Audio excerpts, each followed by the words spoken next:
오늘 새벽 말씀에서 다윗은 언약궤를 예루살렘으로 옮겨왔습니다. 그리고 오늘 말씀은 언약궤를 예루살렘에 올리고 나서 그 후에 있었던 말씀이 바로 오늘의 말씀입니다.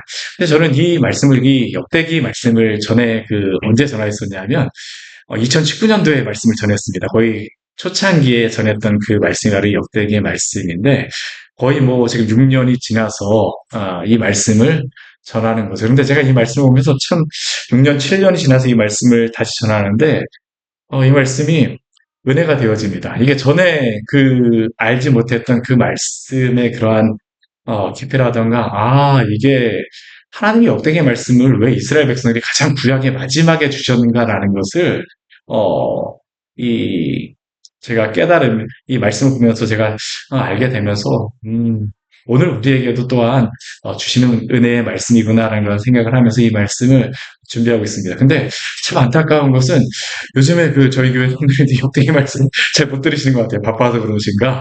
네, 많이 들어오셔서 듣지 못하셔서 참 이게 안타까운 그런 마음이 있습니다. 근데 이 역대기의 말씀을 보게 되면요. 이 역대기의 말씀을 보면 열왕기라던가 그 말씀은 여러 북이스라엘 왕들이 많이 나옵니다. 북이스라엘 왕이나 남유다의 왕이 거의 비슷하게 나오거든요. 남유다의 왕, 북이스라엘 왕, 오히려 열왕기 같은 경우에 중간에 보게 되면 북이스라엘 왕들, 아합 같은 경우는 더 많이 나옵니다. 더 많이 나와요. 근데 역대기 말씀에 보게 되면요. 그러한 북이스라엘 왕들은 나오지는 않습니다. 뭐, 언급되어지는 정도의 다윗 왕조 빼고는 거의 언급되어지지 않고, 언급되어지는 그런 왕이라고 하게 되면 사울 정도 나오고 나서 그 뒤에 부분에서는 거의 언급이 되어지지를 않아요. 왜 그럴까요? 이 역대기 같은 경우에는 이스라엘 백성들에게, 지금 포로로다 돌아온 백성들에게 지금 마지막에 구약 성경에서 주시는 말씀이기 때문에 그 포로기에 돌아온 백성들, 어떻게 보면 그들의 마음은 어떻습니까? 지금 굉장히 낙심한 마음입니다. 한편에서 하나님의 백성이라고 하는데 다윗 왕조는 다 없어지고 다윗 왕조는 없지 않습니까? 거기다가 이전에 솔로몬의 영화로웠던 성전도 다 무너졌습니다. 새로 그들이 2차 성전을 짓기는 하였지만 그러나 그 2차 성전은 예전과 같은 그러한 영광스러운 그런 아름다움이 드러나지 않습니다. 얼기설기 그들이 겨우 지어놓은 성전이 바로 이 2차 성전이었습니다. 그들이 그것을 볼 때마다 여러 가지 많은 생각이 드는 겁니다. 아니 왜 하나님이 우리를 구원하신 백성이라고 하는데 왜 우리를 이렇게 내버려 두는, 근데 역대기를 통해서 하나님께서 말씀하시는 건 무엇일까요? 내버려 두지 않고 있다라는 겁니다. 내버려 두지 않고 있다라는 겁니다. 하나님께서 오히려 그들에게 말씀하시고자 하는 것은 무엇이냐면 너희가 나를 찾으면 내가 너희를 찾고 다시 회복시켜 주겠다는 게 이 역대기 말씀을 통해서 계속 약속하십니다. 이것은 오늘 우리에게도 전 동일하게 주시는 말씀이라고 생각해요.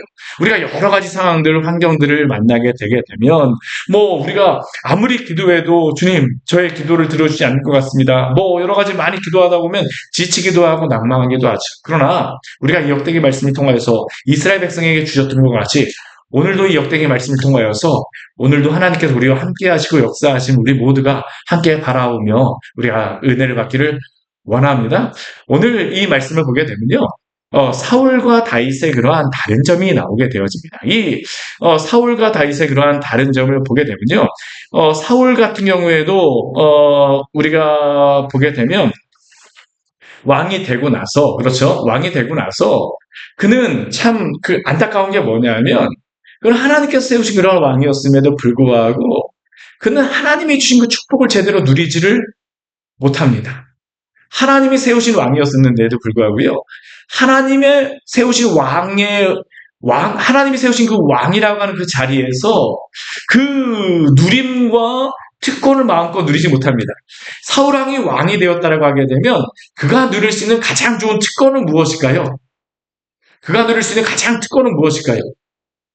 저는 다른 어떤 것보다도 하나님과 가장 친밀하게 함께 할 수 있는 자리가 바로 이 왕의 자리입니다. 우리가 왕들에게 보게 되면요. 다윗왕 같은 경우에도 보게 되면 이 왕들에게 하나님께서 환상으로 우리 사무엘상 말씀해 보게 되면 사울이 거의 마지막에 어떤 일이 벌어지냐면 환상으로도 하나님께서 말씀하지 않으시고 제사장을 통하여서도 하나님의 음성을 들을 수가 없습니다. 선제를 통하여서도 하나님의 음성을 들을 수가 없었습니다. 왜 사울이 그랬습니까? 사울이 하나님을 의지하지 않았기 때문입니다. 하나님의 주신 그 은혜가 있음에도 불구하고요. 제사장 같은 경우는 어떻습니까? 다윗을 쫓아다닌다고 하면서 그 제사장들을 그가 다 노베에 있던 제사장들 다 죽여버렸잖아요. 그 제사장 중에 한 명이 다윗에게 갑니다. 그가 하면서 그냥 가지 않습니다. 무엇을 가져갑니까? 에봇에다가 그 우림과 둠밈을 가져가게 되죠. 그게 하나님께 묻는 것인데 사울왕은 그냥 마음이 화만 나갔고 제사장들 다윗에게 했어? 그러고 나서 그냥 다 죽여버리죠. 근데 문제는 무엇입니까? 하나님께 물을 수 있는 방법이 없어요. 또 선지자도 어떻습니까? 그가 그렇게 하니까 선지자들 그 주변에 남아있지를 않는 겁니다. 유일하게 그가 끝까지 그가 물을 수 있는 그나마 선지자는 누구였었냐면 사무엘 선지자였었죠. 근데 사무엘 선지자가 죽게 되지 어떻습니까? 그의 말년에 가장 비참한, 블레셋과의 가장 비참한 그런 모습은 무엇이냐면 그가 선지자에게도 물을 수 없고 제사장에도 물을 수 없으니까 신접한 여인을 찾아가고 엔돌의 신접한 여인에게 묻잖아요. 얼마나 비참한 최후입니까? 참 안타까운 것이죠. 왕으로서 누릴 수 있는 것을 그는 자신의 문제가 뭐였었냐면 하나님이 왕으로 세우시게 되면 사울이 착각한 게 내가 왕이 아닙니다. 이스라엘의 진정한 왕은 누구실까요? 하나님이십니다. 그러면 하나님께서 다스리시는 그 나라에서 누구를 통해서 다스리겠다고 말씀하신 거냐면 왕적인 그러한 통치는 왕을 통해서 다스리겠다는 겁니다. 그러면 사울에게 하나님의 그 영광과 하나님의 특별한 그 성령의 부으심 이런 것들이 있는 겁니다. 사울이 왕이 되었을 때 그 왕이 되기 전에 이 미스바에 갔을 때 막 성령이 임하시는 그런 것들을 우리가 체험하게 되잖아요. 그렇죠? 이게 그냥 벌어지는 게 아니에요. 하나님 그런 은혜를 주신 거거든요. 근데 그는 그것을 다 허비해버리고 말죠. 왜 허비했습니까? 사람들 눈치 보다가 다윗 미워하다가 그는 끝까지 그렇게 했습니다. 하나님과 정말로 하나님을 누리는 게 그의 왕의 가장 특권은 하나님을 누리는 거였었는데 그는 그 특권을 누리지 못했어요. 다윗왕은 그런데 어땠을까요? 다윗은 하나님을 누리는 사람이었습니다. 다윗 자체의 뛰어남이 아니고요. 우리가 다윗의 모습을 보게 되면 다윗이 왕이 돼서 우리 역대기 말씀에서 가장 먼저 행하는 것을 무엇으로 보여주냐면 언약궤를 가지고 올라오는 겁니다. 왜 언약궤를 가지고 올라갈까요? 우리 역대상 우리 13장 말씀에 보게 되면요. 왜 그 언약궤를 가지고 오는지를 이렇게 얘기합니다. 13장 3절 말씀에 보게 되면 이렇게 다윗이 언약궤를 가져오는 이유를 그렇게 고백하면 우리 13장 3절에서 같이 한번 읽어볼까요? 우리가 우리 하나님의 궤를 우리에게로 옮겨오자. 사울 때에는 우리가 궤 앞에서 묻지 아니하였느니라. 아멘. 왜 그가 이 언약궤를 가지고 오겠다라고요? 하나님께 묻지 않느라. 다윗의 마음은 무엇이냐면 하나님과의 사귐이 사실은 그에게 가장 좋은 겁니다. 왕이 돼서 그가 최고로 누릴 수 있는 것은 무엇일까요? 하나님과 가까이 하는 겁니다. 여러 선지자들이라든가 제사장들이 원래는 그 옆에 있어야 되는데 다윗의 마음속에 그런 겁니다. 원래는 그 언약궤가 어디 있었습니까? 실로에 있었잖아요. 그렇죠? 그게 지금은 원래는 에브라임 지파에 가서 있는 게 당연한 겁니다. 다윗이 사실 예루살렘 옮기고 싶다고 옮길 수가 있는 게 아니었어요. 그런데 그게 블레셋과 전쟁에 패하면서 그 언약궤가 어디로 갔냐 하면 이 기럇 여호림으로 갔습니다. 사울 때에도 여전히 그 기럇 여호림이 있었던 겁니다. 그렇죠? 그러면 사울이 왕이 되었으면 하나님과 사귐을 갖고 싶었다면 그가 가장 먼저 행해야 될 게 무엇일까요? 그도 하나님의 언약궤를 옮겨야 했습니다. 근데 그는 그것에는 관심이 없었죠. 이게 굉장히 중요한 부분입니다. 왜 역대기에서 이스라엘 백성들에게 이 언약궤를 가장 먼저 말씀하실까요? 하나님과의 사귐을 회복하라는 것입니다. 신약 성도들이 구약 성도들하고 비교도 할 수 없는 특권이 있습니다. 그 특권이 무엇일까요? 하나님의 은혜의 보좌 앞에 직접 나아갈 수 있는 것이죠. 예전에는 휘장이 쳐져 있어 하나님의 은혜의 보좌 앞에 나아갈 수가 없어 하나님께 직접 기도할 수가 없었습니다. 제사장이라든가 그러한 어떤 중간에 그 사람들을 통하여서 나가야 됐지만 예수 그리스도가 오신 후로 휘장이 찢어진 이후로 우리 예수 그리스도를 통하여서 복음의 영광을 통하여서 하나님의 영광을 보게 되어진 겁니다. 이 복음의 특권이 무엇이냐면요. 복음을 통해서 우리에게 영광을 나타내십니다. 그 복음의 영광의 또 특징 복음의 영광으로만 끝나는 게 아니라 그 복음의 영광이 있으려면 있지만 그 복음의 영광을 보게 된 사람들은 또 무엇을 보게 되냐면 하나님의 존재 앞에 나아갈 수가 있게 되어지는 겁니다. 이게 진정한 축복입니다. 우리는 복음이 굉장히 중요하지만 복음을 통해서 하나님께서는 우리의 눈이 띄어지고 귀가 열려짐으로 말미암아 누구를 알게 하기를 원하시는 겁니까?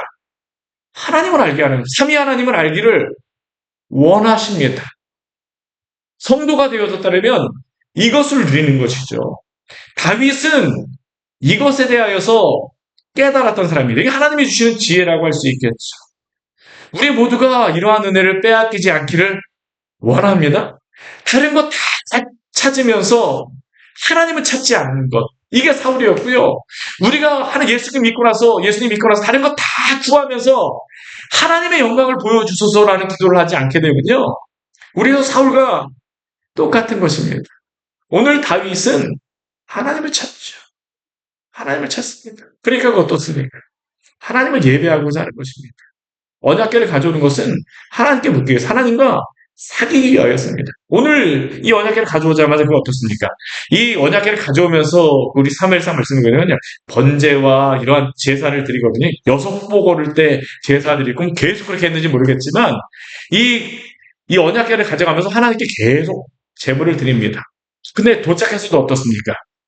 가장 먼저 하는 게 뭐냐면 언약궤를 안치하고 나서 번제와 화목제를 하나님께 드리니라. 왜 그렇습니까? 하나님께 예배할 수 있다는 게 가장 큰 특권이기 때문입니다. 사랑하는 여러분, 우리가 이 놀라운 특권과 그 권리를 우리가 결코 잃어버리지 말고 누리면서 살아가기를 원합니다. 하나님을 누리는 게 가장 큰 축복입니다. 다윗의 가장 뛰어난 게 아니고요. 다윗은 사실은 이거를 아는 사람이었습니다. 이거를 아는 사람이 다윗은 목동 때에도 하나님의 그러한 영광을 바라봤다. 그러니까 다윗은 항상 이 삶의 궤적이 비슷한 겁니다. 이게 뭐 왕이 되었거나 목동에 있을 때나 이게 별반 차이 없어요. 다윗은 항상 사모하는 게 무엇입니까?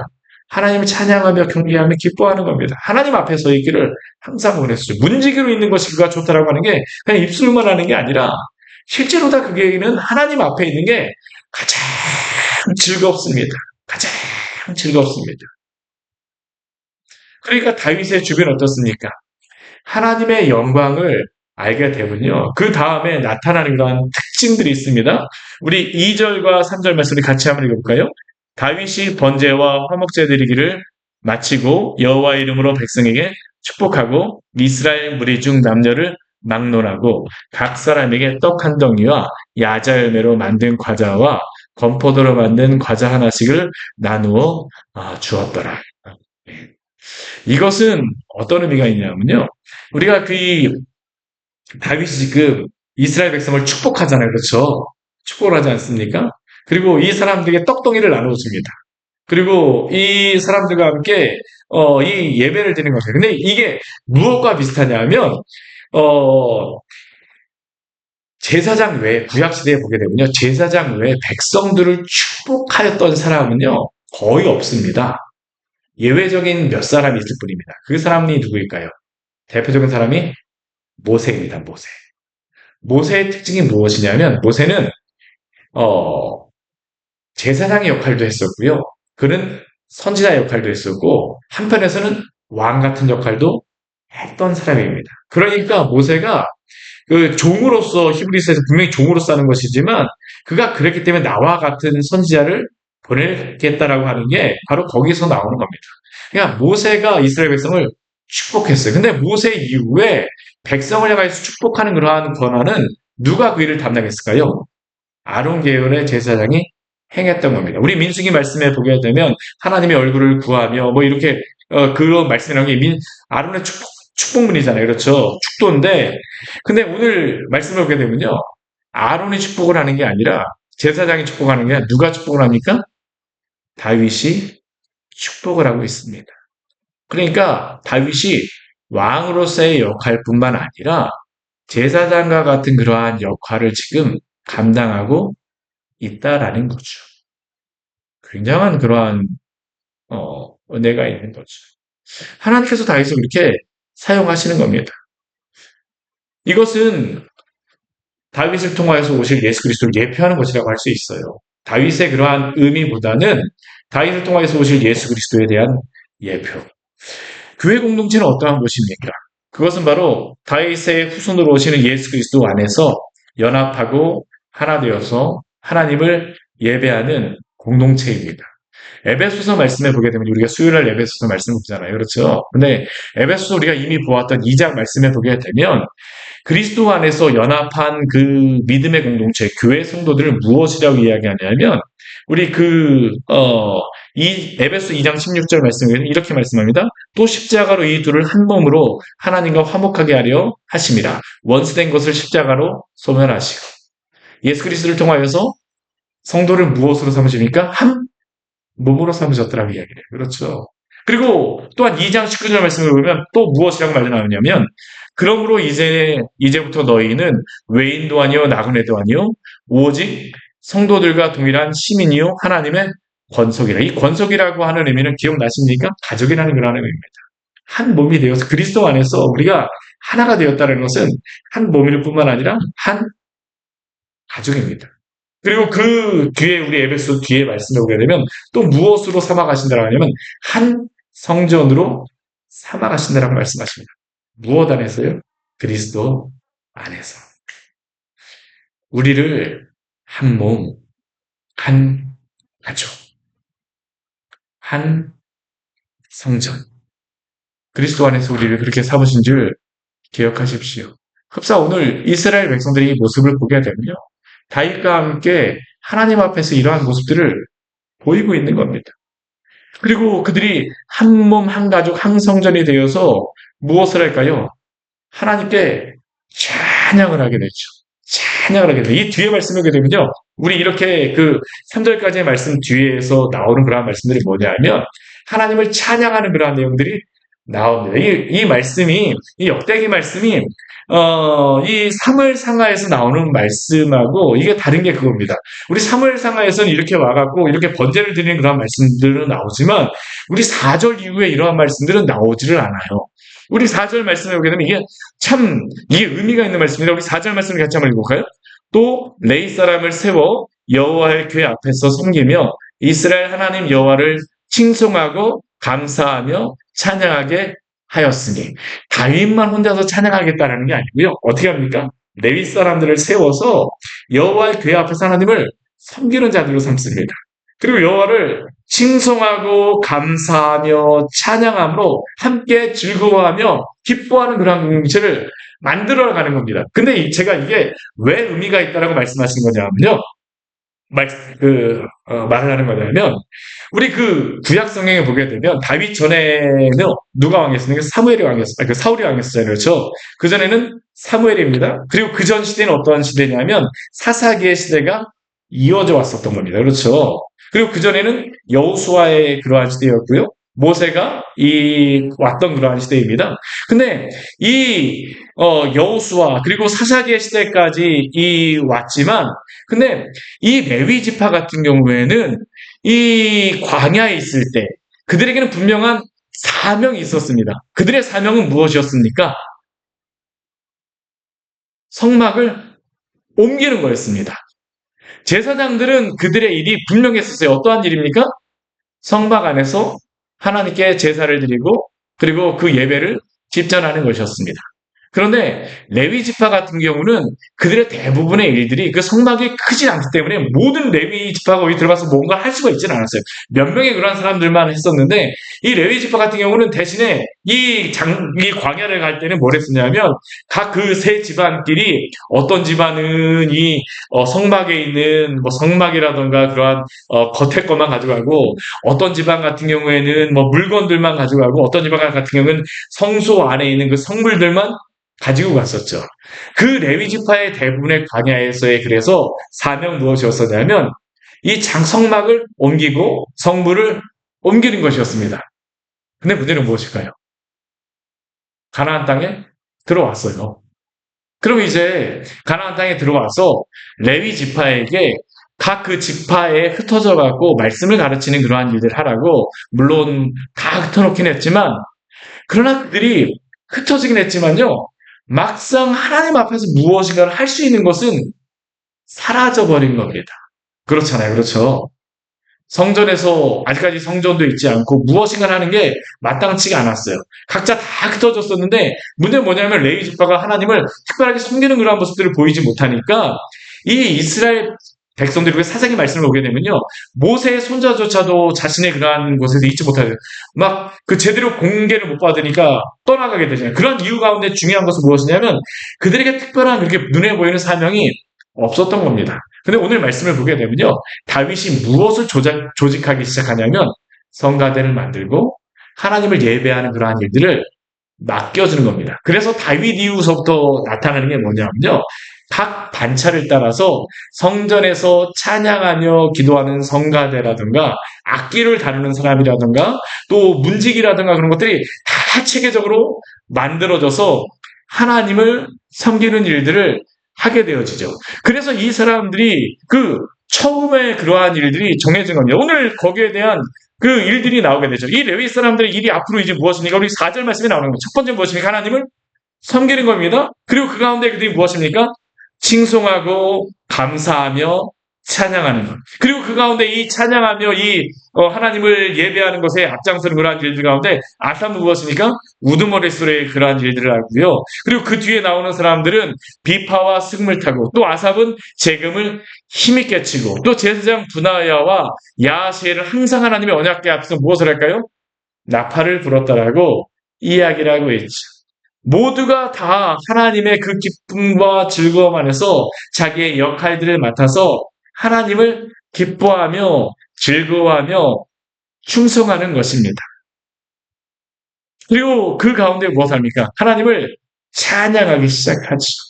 저는 우리 모두가 우리에게 주신 그러한 일들 가운데에 저는 꼭 일이 여러 가지 많은 일들이 있지만 우리의 가정에서 주신 그러한 일들 또 교회에서 주신 그러한 섬기는 일들 그러한 일들 가운데에 하나님을 기쁨으로 찬양하며 우리의 삶을 통해서 하나님을 나타내는 성도들이 되어지기를 원합니다. 삶을 통해서 우리가 또한 예배하는 것 아닙니까? 근데 그들이 오늘 말씀해 보게 되면요. 이 레위 사람들이 하나님을 찬양할 때에 이 찬양하는 그러한 내용들이 있습니다. 그들의 찬양의 내용이 무엇일까요? 오늘 10절 말씀을 보게 되면 그들이 무엇이라고 찬양을 합니까? 그의 성호를 자랑하는 여호와를 구하는 자마다 마음이 즐거울지어다. 여기 성호라고 하는데 이 성호라고 하는 이름은 무슨 의미일까요? 성호라고 하는 이 뜻이 어떤 의미일까요? 이 성호라는 뜻이 거룩하신 이름이라고 하는 게 바로 이 성호라는 이름입니다. 근데 오늘 이 레위지파 그들의 찬양의 첫 번째가 무엇이냐면 그의 성호를 자랑하라입니다. 거룩하신 이름을 자랑하라입니다. 찬양하고 전파해야 될 것은 바로 여호와 하나님의 거룩한 이름입니다. 우리 십계명의 4계명도 무엇입니까? 바로 하나님의 그 거룩하신 이름을 높이는 것에 대해서 우리에게 말씀하고 있죠. 너는 내 하나님 여호와 이름을 망령되게 부르지 말라. 여호와는 그 이름을 망령되게 부르는 자를 죄 없다 하지 아니하냐. 하나님은 그 이름을 망령되게 부르는 정도가 아니고요. 무엇을 하기를 원하시냐면 하나님의 거룩하신 이름을 우리의 삶을 통해서 우리의 입술을 통해서 찬양하기를 원하시는 줄 믿으시기를 바랍니다. 우리의 입술로 그것을 해야 됩니다. 오늘 레위 지파들에게 그 일을 맡겨주는 거죠. 하나님이 얼마나 자신의 이름을 거룩하게 여기신지 아십니까? 우리 10계명의 4계명의 하나님의 이름에 대해서 이렇게 나왔다라고 하는 것은 정말 성경 말씀에 보면 하나님께서 엄청나게 자신의 이름에서 귀하게 여기신 것을 나타내죠. 우리 신약에서는 무엇을 보고 알 수 있습니까? 주기도문서부터 나오잖아요. 그렇죠? 하늘에 계신 우리 아버지요 이름이 거룩히 여김을 받으시오며 예수님이 우리에게 알려주신 그 기도의 첫 번째 기도의 그 주제도 무엇입니까? 하늘에 계신 우리 아버지 당신의 이름이 거룩히 여김을 받아달라는 겁니다. 성호를 자랑하라. 제가 좋아하는 말씀 가운데 시편 23편 3절. 하나님이 왜 우리를 소생시키실까요? 왜 우리를 구원하십니까? 맞아요. 내 영혼을 소생시키시고 자기 이름을 위하여 의의 길로 인도하시는도다. 근데 이게 시편 23편에서 나오는 게 아니고요. 시편 말씀해 보게 되면요. 하나님이 당신의 이름을 가지고 굉장히 많이 말씀하십니다. 99편 3절에는 이런 말씀이 있습니다. 주의 크고 두려운 이름을 찬송할지니 그는 거룩하신 이리로다. 사랑하는 여러분, 하나님의 거룩하신 이름을 찬양하며 높이시기를 바랍니다. 적극적으로 그의 이름을 우리는 높여야 합니다. 우리가 그래서 행동을 하나하나가 조심스러울 수밖에 없는 게, 내가 나를 자랑하겠다가 아니고요. 내가 성도인데 이렇게 하여서 그런 게 아니라, 정말로 우리가 조심해야 될 건 뭐냐면, 하나님의 거룩하신 이름이 우리를 통하여서 혹시라도 폄하받을까봐 우리가 거기에 대해서 굉장히 조심해야 됩니다. 내가 이래서가 아닙니다. 하나님이 왜 나한테 이래서가 아닌가? 우리가 말하고 행동하는 그 행동 하나하나가 하나님의 이름을, 거룩하신 이름을 자랑하거나 우리가 찾지 못하게 한다면 그것이 우리에게 좋지 않아요. 그러나 그 이름을 자랑하는 자에게 하나님이 주시는 약속이 있습니다. 우리 10절 말씀, 우리 뒤에 말씀 같이 한번 해볼까요? 여호와를 구하는 자마다 마음이 즐거울지로다. 그의 거룩하신 이름을 자랑하며 여호와를 구하는 자마다 무엇 하신다고요? 그 마음이 즐거울지로다. 하나님이 주시는 약속입니다. 하나님의 그 거룩하신 이름을 위하여, 그 영광을 위하여 살아가는 자에게 하나님이 주시는 축복이 무엇일까요? 그 마음에 기쁨을 주십니다. 우리가 이것을 신앙의 고백으로 우리 만들었었어요. 우리 소요리 강요, 대요리 강요 첫 번째 질문이 그거잖아요. 사람의 제일 드는 목적이 무엇입니까? 거기에 대한 답은 무엇입니까? 하나님을 영화롭게 하는 것과 그를 영원토록 즐거워하는 것입니다. 하나님을 영화롭게 하는 게 또 무엇과 연관되냐면요. 즐거움, 기쁨하고 연관되어집니다. 이것은 그렇게 될 수밖에 없습니다. 하나님이 우리를 창조하신 목적은 무엇이냐면 하나님의 그 영광스러움을 나타내시기 위한 게 하나님의 목적입니다. 우리를 천지 창조하신 목적이에요. 예전에 여러분들 기억나십니까? 국어 시간에 글쓰기를 해야 될 때가 언제냐면, 글 쓰는 사람들이 자기 안에서 넘쳐야지 이게 써야 된다라고 예전에 국어 시간에 그런 글이 나왔었는데요. 제가 그 문구를 정확하게 기억을 못해갖고 제가 여러분들에게 말씀을 못 드리겠지만, 근데 하나님은 그 글쓰기 정도가 아닙니다. 하나님이 천지를 창조하신 목적은 하나님의 그 영광스러움을 그 창조한 피조물에게 나타내시고 하나님의 그 영광 안에 있는 기쁨을 알려주시기 위해서 우리를 창조하신 것입니다. 오늘 왜 자랑하라고 이야기합니까? 하나님의 그 영광을 바라보며 찬양하며 경배하는 자에게, 오늘도 여호와를 구하는 자에게 하나님이 그 마음에 기쁨을 주는 줄 기억하십시오. 이건 제가 말씀드린 게 아니고 이렇게 되는 겁니다. 이럴 수밖에 없습니다. 울적할 때에 하나님의 영광을 구하십시오. 그러면 우리에게 하나님께서 기쁨을 주십니다. 이건 당연한 겁니다. 왜냐하면 창조주로부터 나오는 그 기쁨이 있기 때문입니다. 그런 가운데 하나님께서 또 뭐라고 말씀하십니까? 우리 11절 말씀에 오게 되면 이렇게 말씀하시죠. 여호와 그의 능력을 구할지어다. 항상 그의 얼굴을 찾을지어다. 오늘 시편에, 오늘 이 역대기의 기자, 이 첫 번째 이들의 노래입니다. 레위 사람들의 노래입니다. 그들의 노래가 무엇입니까? 여호와 그의 능력을 구할지어다. 전능하신 하나님을 구하라는 겁니다. 항상 그의 얼굴을 찾을지어다. 우리 역대기의 주제절이 있습니다. 이게 역대하 7장 14절의 말씀입니다. 여러분들이 아마 아시는 말씀이에요. 내 이름으로 일컫는 내 백성이 그들의 악한 길에서 떠나 스스로 낮추고 기도하여 내 얼굴을 찾으면 내가 하늘에서 듣고 그들의 죄를 사하고 그들의 땅을 고칠지라. 역대기의 내용은 바로 이겁니다. 이스라엘 백성들 왜 우리한테 이러시고 하나님을 이러세요라고 하는 원망하고 불평하지만 정작 그들의 문제는 무엇일까요? 하나님을 찾지 않는 게 문제입니다. 지금 우리 16장도 그렇습니다. 하나님을 찾는 다윗에게 하나님이 기쁨과 그러한 축복을 내려주시는 겁니다. 오늘 이 말씀을 주시는 이유는 무엇이냐면요.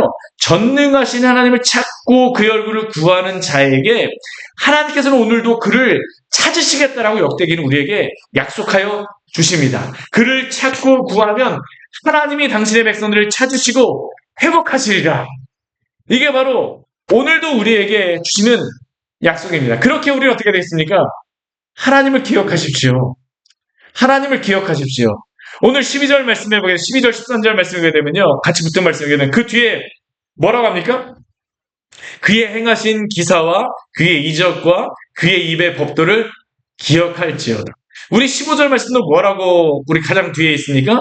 명령하신 말씀을 영원히 기억할지어다. 우리 역대상 우리 16장 우리 12절 우리 13절 뒤에도 기억할지어다. 우리 15절 말씀도 끝이 무엇입니까? 기억할지어다. 이스라엘 백성들의 문제는 무엇이냐면요. 하나님이 그들을 잊어버리신 게 아닙니다. 그들의 문제는 무엇이었을까요? 그들이 하나님을 잊어버린 거였습니다. 그들은 하나님께 간구하고 기도한다라고 하지만 정작 그들은 하나님의 말씀을 믿지 않았습니다. 신뢰하지를 않았습니다. 오늘 여기에 보게 되면요. 그의 이적과 그의 입의 법도를 기억하라는 겁니다. 하나님이 어떻게 하셨는지를 기억해보라는 겁니다. 하나님의 역사를 기억해보라는 겁니다. 또한 하나님의 그 말씀, 언약을 기억하라는 겁니다. 하나님의 그 언약이 변할까요? 변하지 않습니다. 우리가 여기에 대한 확실한 믿음이 있어야 됩니다. 이 말씀을 붙드는 자에게 오늘도 하나님께서 당신의 일을 이루어 가시는 줄 믿으시기를 바랍니다. 제가 지난주 참 걱정이 있었습니다. 어떤 걱정이 있었냐면 홈페이지하고 이거 또 저희 전도하는 거 있잖아요. 어떻게 이걸 해야 되나. 제가 참 직장인 기도회 하겠다고 제 마음속에 사실 개척하면서부터 계속 마음은 있었는데 제가 이게 엄두가 잘 나지 않았어요.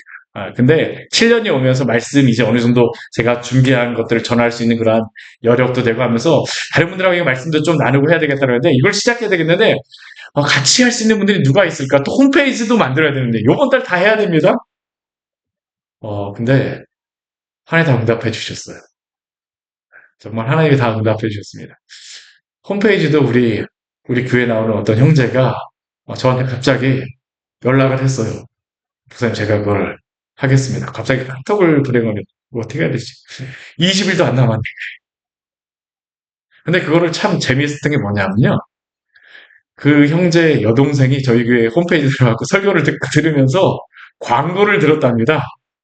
그 형제가 들은 게 아니라 여동생이 듣고 나서 이야기를 해갖고 오빠 왜 그거 안 하는데 그래갖고 그 형제 홈페이지 그러게 형제가 홈페이지 개발하는 그러한 일들을 오빠가 왜 그거 안 하는데 그래갖고 저한테 연락이 왔어요. 저한테 이야기하더라고요. 그래갖고 목사님 연락했다고. 벌써 지금 막 어느 정도 나오고 있으냐 바꾸가. 전도도 어떻게 해야 될지 참 고민이 됐었는데요. 요즘에 뭐 수요일날 저희 교회 오셔갖고 예배 같이 들으셨었는데 뭐 다니시는 교회가 있어갖고 뭐 주일날은 못 나오시지만 갑작스러운 일이 있어서 저한테 와서 기도 부탁하시는 분이 있었는데 그분이 저랑 같이 기도하시고 나서 또 하나님 응답해 주셨어요. 그러면서 이 직장인 이거 하겠다 그러니까 같이 또 제가 부탁을 드리니까 기꺼이 또 전도도 하고 또 이 시간에 또 함께 하겠다라고 말씀해 주셔서 얼마나 감사한지 모르겠습니다. 우리 하나님 앞에 정말 하나님을 구하며 나아가기를 원합니다. 뭐 이건 작은 거죠. 그렇죠. 작은 거죠. 근데 하나님이 이러한 것들을 통해서 우리에게 알려주시고자 하는 것은 무엇일까요? 하나님이 오늘도 살아 계시다라는 겁니다. 이전에 우리들 다 그런 경험들 있잖아요. 그렇죠. 고등학교 때 우리의 기도를 들으신 하나님께서 우리가 나이가 40이 되고 50이 됐다래요. 60이 됐다래요. 하나님 우리의 기도를 안 들어주실까요? 저는 그렇지 않다고 생각합니다. 우리가 뭐 대학생이 됐다고 하나님의 기도를 안 들어주실까요? 아닙니다. 우리가 뭐 다른 일 한다고 하나님이 안 들어주실까요? 아닙니다. 왜요? 하나님은 언약에 신실하신 하나님이시기 때문이죠. 오늘 말씀을 보게 되면 언약에 신실하신 하나님을 그 뒤에 말씀을 되면 어디까지 타고 올라가냐면요. 우리 16장 16절 말씀 우리 같이 한번 읽어보겠습니다. 이것은 아브라함에게 하신 언약이며 이삭에게 하신 맹세이며 17절도 같이 읽어볼게요. 이는 야곱에게 세우신 율례 곧 이스라엘에게 하신 영원한 언약이라. 누구에게 주신 언약서부터 지금 타고 올라갑니까? 아브라함, 이삭, 야곱. 이 세 명의 족장들의 특징이 있죠. 언약을 직접 하나님이 말씀해 주신 사람은 이 세 명입니다. 그렇죠? 땅에 대한 축복, 아브라함에게 주셨던 축복을 동일하게 그의 아들 이삭과 야곱에게도 다 주셨습니다. 요셉서부터는 그 언약을 직접 듣지 못했어요. 이 세 명의 족장들만 들은 겁니다. 그래서 여기에 아브라함, 이삭, 야곱. 예수님도 말씀하시래요. 아브라함의 하나님, 이삭의 하나님, 야곱의 하나님. 그냥 나오는 게 아닙니다. 근데 이들에게 주셨던 그 축복이 무엇입니까? 땅에 대한 축복이잖아요. 오늘 뒤에 말씀, 우리 18절 말씀 보십시오. 영원한 언약이라고 말씀하십니다. 이게 벌써 지금 이 시대로부터 하게 되면요. 이게 하게 되면 1400년 전입니다. 이게 지금 한 400년, 500년경인데 아브라함이 한 1800년경 정도 그 정도 시간으로 다 생각을 하거든요. 1400년, 1500년 정도에 주신 언약입니다. 근데 여기로부터 지금 올라가는 겁니다. 근데 무엇서부터 한번 따지는지 보십시오. 땅에 대한 걸 하나님이 주셨었잖아요. 우리 18절 말씀 보세요. 이르시기를 내가 가나안 땅을 내게 주어 너희 기업의 지경이 되게 하리라. 비록 그들이 포로로 붙잡혀가고 뭐 여러 가지 일들을 거쳤지만 지금 그들 어디 있습니까? 다시 돌아왔습니다. 그들은 하나님 우리가 여기서 어떻게 살아갑니까? 라고 하지만 아브라함, 이삭, 야곱 하나씩은 이야기 봅니다. 아브라함에게 주셨던 약속한 땅에 너희가 지금 있지 않느냐? 말씀하시는 겁니다. 어디 그것뿐입니까? 우리 그 아브라함에게 자손에 대한 약속을 주셨었잖아요. 그렇죠? 그들 포로로 다 붙잡혀갔습니다. 그렇죠? 다 흩어진 것 같습니다. 근데 19절 말씀 한번 보세요. 19절 20절 말씀 같이 한번 읽겠습니다. 그때 너희 사람의 수가 적어서 보잘것없이 그 땅에 객이 되어 이 민족에게서 저 민족에게로 이 나라에서 다른 백성에게로 유랑하였더라. 여기에 그때라고 하는 것은 어떤 때이겠습니까? 지금 포로기 백성들에게 말하는 게 아닙니다. 이 그때는 언제냐면 아브라함, 이삭, 야곱 때입니다. 아브라함, 이삭, 야곱 때에도요. 그들에게 땅이 없었어요. 그들이 겨우 받았던 땅은 어떤 땅이냐면 헤브론 거기 땅 조금 산 거하고 야곱이 그 세겜 땅 조금 산 거 그거밖에 없었습니다. 그렇잖아요. 이들은 계속 왔다 갔다 했습니다. 애굽 내려갔다가 뭐 여기 갔다가 그랄 갔다가 막 그냥 아내도 뺏기고 뭐 그냥 막 그 고생했던 게 이 사람들이잖아요. 그렇죠? 이 민족에게서 저 민족에게로 다 갔다 했습니다. 근데 지금 그들도 생각해보면 어떻습니까? 이 민족에게서 저 민족에게로. 그들은 스스로 뭐라고 생각하냐면 굉장히 처량하다고 생각합니다. 주님, 시간이 지나도 우리 별 다른 게 없네요. 근데 하나님 그걸 말씀하시는 게 아닙니다. 아브라함, 이삭, 야곱 때는요. 정말 별 볼 일 없어서 이렇게 왔다 갔다 했던 겁니다. 얼마나 별 볼 일이 없으면 아내조차도 지킬 수가 없는 게 바로 이 사람들이었습니다. 근데 지금 그들은 어떻습니까? 민족을 이루고 있잖아요. 그들이 우리는 연약하고 약해서 뭐 이래서 우리는 뭐 어쩌다라고 이야기하지만 하나님 어떠한 분이십니까? 언약에 신실하시다라는 겁니다. 지금 그들은 상황을 보면서 이래서 우리는 그렇고 이래서 그렇고 이래서 그렇다 그러지만 하나님은 어떻게 하시냐면 언약에 신실하십니다. 약속을 지키셨습니다. 1400년 전, 1500년 전에 말씀하신 약속을 지금도 지키고 계시다라는 겁니다. 하나님 그 약속을 안 지키실까요? 아니라는 겁니다. 하나님 살아계십니까? 안 살아계십니까? 살아계시다라는 것을 이들에게 증명하는 것이죠. 우리 21절 말씀 보십시오. 또 하나님께서 이렇게 말씀하세요. 여호와께서 사람이 그들을 해하기를 용납하지 아니하시고 그들 때문에 왕들을 꾸짖어. 우리 이 말씀은 아브라함, 이삭, 야곱 얼마나 위험한 상황에 처했습니까? 아브라함이 가고 애굽에서 바로를 속인 거는요. 능지처참의 죄입니다. 그렇잖아요. 예전에 왕을 속였다? 그거는 정말 너라는 그겁니다, 진짜. 아브라함이 거기서 사라를 부인인데, 그 자신의 조카라, 누이라고 해갖고 속인 것은, 그거는 살아날 수 있는 방법이 정말 1도 없는 겁니다. 근데, 우리 창세기 13장 말씀을 보게 되면, 어떻게 됩니까? 거부가 되었다고 하지 않습니까? 거부가. 어떻게 하신 겁니까? 하나님이 그들을 해하기를 용납하지 아니하시고 그들 때문에 왕들을 꾸짖으셨다. 그 이스라엘 백성들은 포로기에 돌아가고, 아니, 우리는 지금 바벨론의 식민지도 됐고요. 페르시아의 여전히 식민지도 됐습니다. 근데 그들이 독립운동 해갖고 독립해서 이곳에 왔습니까? 그들 뭐 머리에 띠두르고 가갖고 뭐 우리에게 자유가 아니면 뭐 무엇을 달라고 한 적 있습니까? 아닙니다. 그들은 여전히 종으로 살았었고요. 여전히 어려운 가운데 있었고 그들이 사실 생명을 부지할 수 없는 그러한 가운데서 하나님이 어떻게 하신 걸까요? 지키시고 보호하여 주셨습니다. 이것은 하나님이 그들에게 복 주셨다는 그러한 의미입니다. 왕들로부터 그들을 보호하시고 지키시는 은혜. 바벨론은 사라지고 페르시아는 사라졌지만 이스라엘 백성은 남아있다라는 겁니다. 그들에게 지금 일어난 일들만 보는 게 아니라 하나님이 지금 그들에게 행하시고 있는 일이 무엇인가를 보라는 겁니다. 그렇게 보게 되면 아브라함과 이삭과 야곱에게 주신 그 세 가지의 복이 어떻습니까? 다 성취되었고 지금도 이루어지고 있는 것입니다. 그리고 이 약속은 오늘 우리에게도 성취되고 있는, 성취되었음을 믿으시기를 바랍니다. 어떻게 성취가 되었습니까? 예수 그리스도를 통하여서 이 모든 복을 우리가 받게 되었죠. 우리는 기업을 얻었습니다. 누구 안에서요? 그리스도 안에서 하나님 나라에 대한 영원한 기업을 얻었습니다. 성도는 죽어도 뭐라고요? 천국입니다. 이거는 우리가 정말 하나님의 백성이라면 이거는 변하지 않는 사실입니다. 우린 영원한 기업을 얻은 자들입니다. 이 땅에서도 살아가는 것은 덤입니다. 잠깐 소풍 왔다라고 생각을 한번 해보십시오. 예전에 제가 한번 말씀드렸으려고 했는데 제 동생이 소풍을 갔다가 벌집을 건드려갖고 벌집이 터뜨려져갖고 소풍 때 초등학교 소풍이 엉망이 되고 다 돌아왔습니다. 굉장히 힘든 소풍이었죠. 응급실에서 실려가고 그랬다는데 지금 와서는 가끔씩 그 이야기 할 때마다요 배꼽을 잡고 웃습니다. 왜 그럴까요? 소풍이었기 때문이죠. 우리 인생도 그렇습니다. 우리가 주님의 나라에 가게 되면 오늘 우리가 이곳에서 겪고 있는 일들이 어떻게 여겨질까요?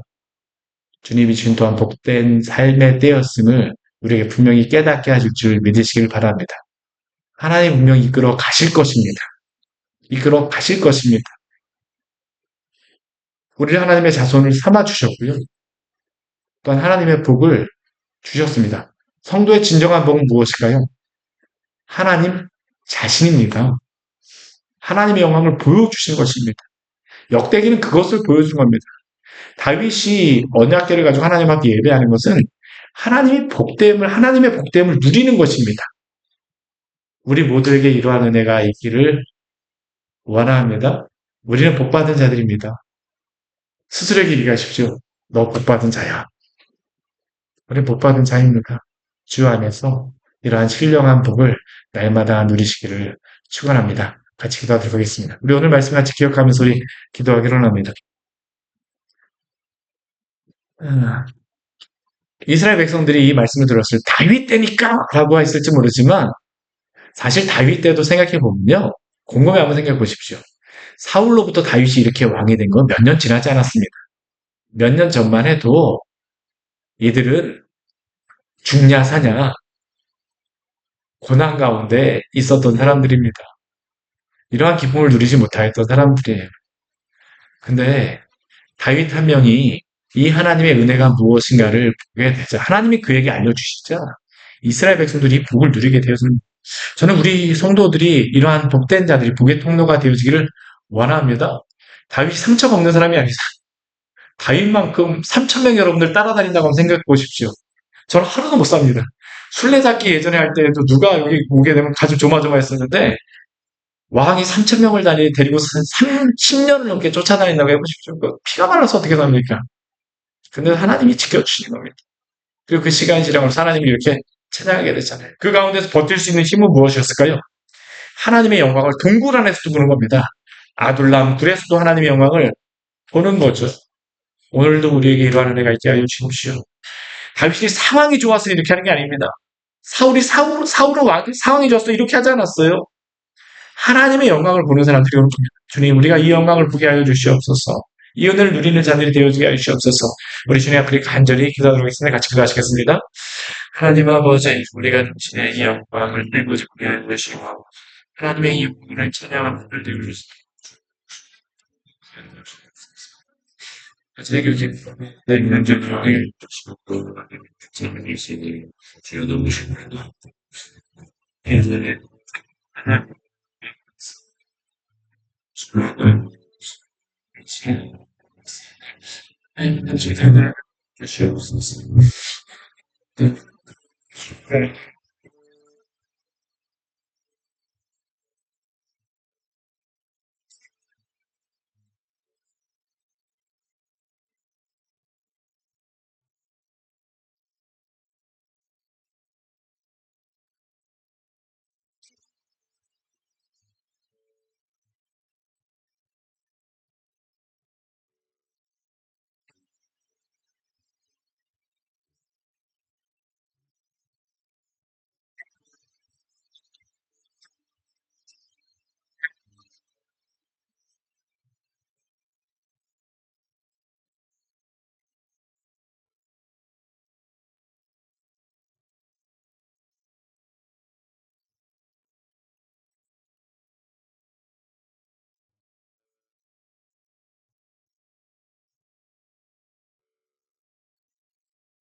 하나님 아버지, 오늘 말씀을 통하여 우리에게 귀한 은혜를 주니 감사를 드립니다.